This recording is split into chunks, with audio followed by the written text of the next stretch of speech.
Welcome back to another technical deep dive here in the debug zone. Today we're tackling a big question and breaking it down with insights from other users. Hopefully this clears up some misconceptions and helps you get the answer you need. So buckle up, stay a little curious, and let's jump right in.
And that's a wrap.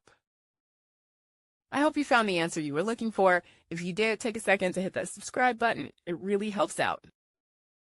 And let me know in the comments which solution worked best for you. See you next time in the debug zone.